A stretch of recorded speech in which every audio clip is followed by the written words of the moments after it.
Well, the Wolverine, unlike the previous Wolverine-only movie, this one is not an origin film. This one, in fact, takes place after Wolverine 3, X-Men 3, The Last Stand. Of course, this is directed by James Mangold, starring Hugh Jackman, as all the Wolverine movies do, and with a lot of Japanese actors whose names I am so afraid that I would horribly massacre that I don't even know if I can bring myself to try and say them. Yukios. Ria Fukushima. Yeah, there's Tao Okamoto, and I don't say this, unlike Aaron, who likes to piss off every ethnicity, I don't say this to hurt anybody. These names are just hard to pronounce, and I don't want to fuck them up. But the film is about Hugh Jackman's Wolverine has distanced himself from the world after the death of, or actually his killing of Jean Grey in the X-Men 3 film. Spoiler alert on that. He's decided to leave humanity behind, go off into the woods, and just live a life of solitude where he won't hurt anyone else. Unfortunately, his past will not let him rest on his laurels out there in the big woods. Quickly, he's taken off to Japan to say goodbye to a man that he once saved long ago, and of course, a lot of shit erupts after that. Guys, this is probably the last, well, I can't say it's the last of the big summer films, but it's certainly heading off into the sunset of summer. Do you guys feel like this movie's story gave you enough to head off until next summer comes around? Did you guys think that his trip to Japan was worth a whole new movie?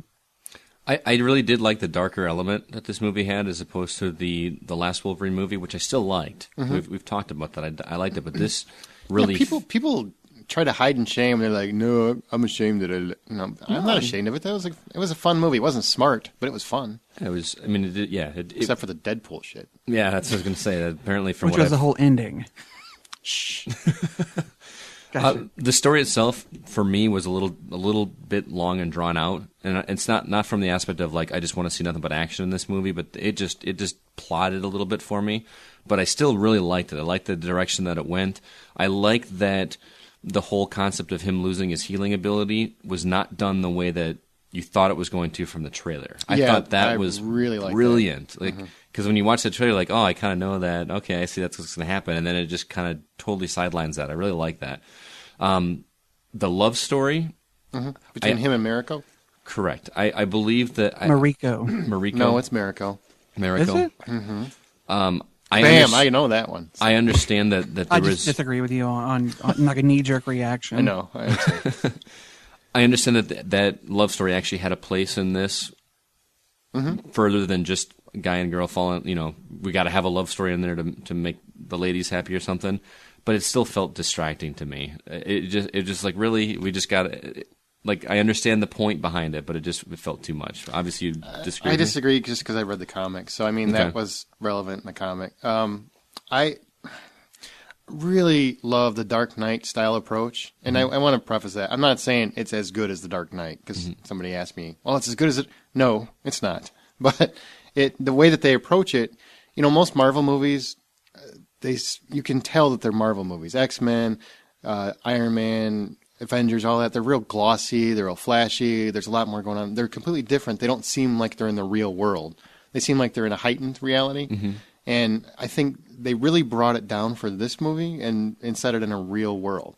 Where for most of the movie, up until probably the last 20 minutes, when, you know, whatever happens in the last 20 minutes, it really felt like this Wolverine could be in real Japan right now. Right. Like he could be there right now as we're doing this review.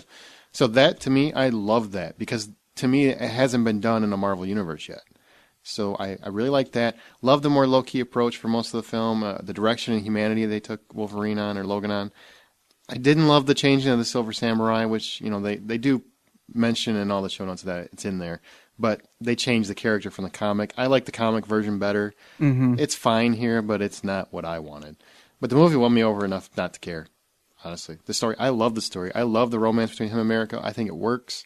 I really love how they introduce Yukio and how she becomes kind of his, not so much sidekick, but right hand throughout the course of the film. I loved it. Well, she is kind of his Robin a little bit in this film, but I like the romance, and I like the way that they handle their relationship, what I felt was lacking is how they fell in love so quickly. I really didn't see anything that made me believe that he would fall for her so quickly. And it did seem like he, of course he has to fall in love with her because that's part of the story and it's from the comics. But what was it about her that made him fall so fast? I could kind of understand why she did, given how often he was saving her and how hard he was fighting for her. Her feelings for him came slower. And his were so fast, though, that I was kind of like, God, she's why? The lifetime of her hearing stories about him, I got completely why she would be enamored. But be that as it may, I love that they went to Japan. None of the Marvel movies so far have done that. It brought in a whole new feel and vibe. I thought it was enjoyable. I really liked his reasoning for leaving humanity. I understood why he would go to Japan and then why he would fight for this, for this innocent person who's been put in danger. All in all, I thought the story really worked, but, we didn't go to see Wolverine because we wanted a great story. We went because Hugh fucking Jackman. So let's get into the acting. This is Jackman's 6th time to play Wolverine in a film. Is the old man still up to snuff, or is the age catching up with him? And then, of course, Mariko, Yukio, and all those characters. Do you feel like the actors behind them were doing a pretty good job too, Aaron? You mean Mariko and Yukio? What the fuck ever. Look, I do want to say one thing, because I've talked to a lot of people about the movie since I saw it. And if I hear one more fanboy tell me how different his Wolverine is from the comic, I'm going to explode. I don't care. I really don't. It's one of those things where when an actor does a character so well that he just becomes the character, it doesn't matter what was on the comic. He changed it and he made it his own because he owns that fucking character. Just like Robert Downey Jr. did with Tony Stark, Hugh Jackman is Logan. He's one of the very few comic book characters I don't want to see replaced anytime soon.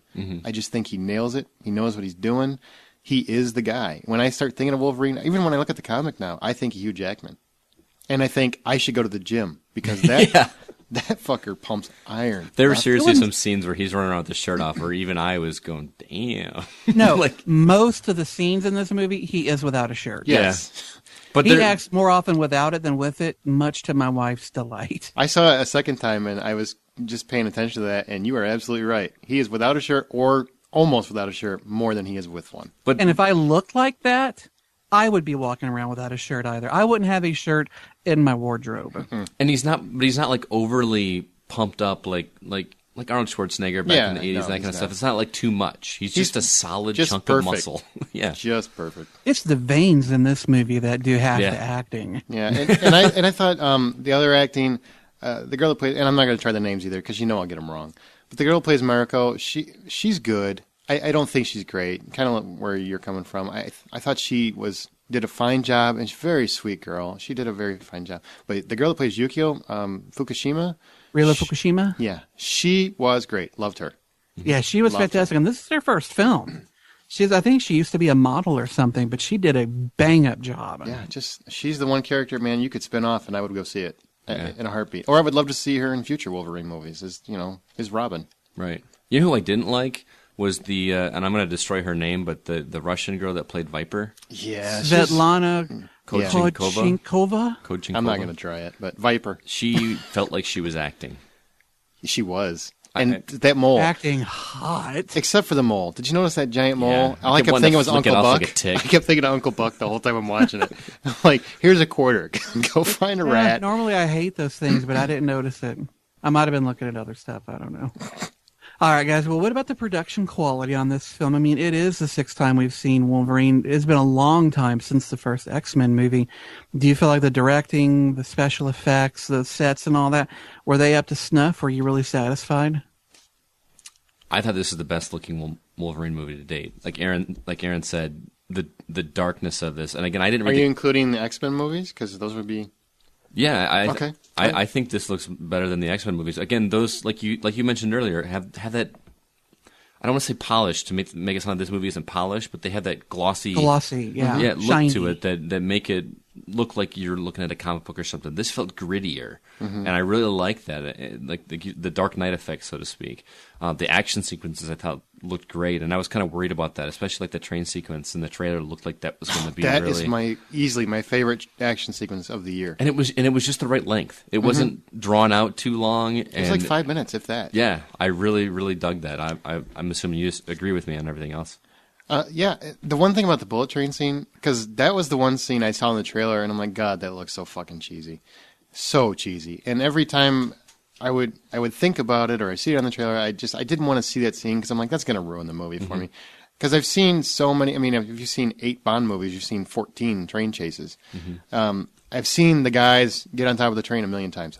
The idea of it bored me. To see it and see how they do it, and it's on a bullet train, and how he uses speed and gravity and everything. Oh man, it was intense. I loved it. Absolutely loved it. Now you saw it in 3D. You said, right? Yeah, I didn't. I saw it in standard. You don't need to see it in 3D. Okay. It's just not one that needs to be seen in 3D. As far as the rest of the production, James Mangold was the right choice because he emphasized character over the action and the special effects and everything else. The ending got a little too close to the Marvel stuff that I was glad wasn't in this one. But overall, and it should have ended a little smaller in scale, but overall, I loved it. All in all, I liked the film's look. I liked all of that we saw of Japan. I loved the bullet train. That was a really interesting scene. Kind of like you, we've seen trains done a million times, but Bond ain't standing on top of no train going 200, 300 miles an hour. Wolverine can, and that's what really made it special. All the fight scenes I thought were really well done. The only thing that I regret, or I wish they had done, Wolverine's power, his weapon are claws, and he is slicing and dicing like a motherfucker, but you never see any blood. Yeah. Or hardly ever. You should see blood. You should see limbs flying off of these people. As much as he swings those fists around and people are dying, I really never got a sense that it was those claws really doing it. And I'm not a fan of torture porn or gore, but damn it, when your weapon are these 6 of them, massive claws, you need a little of that. And I wish they had pushed it a little more with that. But all in all, it was a beautifully shot film. I loved the gritty texture of it, and I thought everybody involved did a fantastic job. I think if you would have put that in an R rating, it would have done nearly as well. No. Probably not, definitely but it not. would have satisfied me, and that's really what Marvel should have been more, or Fox should have been more concerned with. Making me happy. All right, guys. Well, final verdict on this: $1 to $10. What would you pay to go see this film, Aaron? Real simply, this is the Wolverine movie I've been waiting for. 9 out of 10. I absolutely loved it. If $10 is full price for admission, I give it 9. Wow, Scotty. I think it takes the character in the right direction, but the story elements were a slower pace than I like. It's not a movie I'd like to see again, but the action sequences were enough to get a 7 out of 10 for me. I liked it quite a bit. It wasn't as dark as I could wish for, but I think the movie I want will never be made because it's just not, kind of like Scotty said, it's not going to make as much money. I'm going to give it an 8. I'm going to split the difference. I was going to go 7.5, but I'll give it an 8. Be right in between you two guys as I like to be. Sandwich. Yep, sandwich in this ho sandwich. To me, it's my second favorite movie of the summer.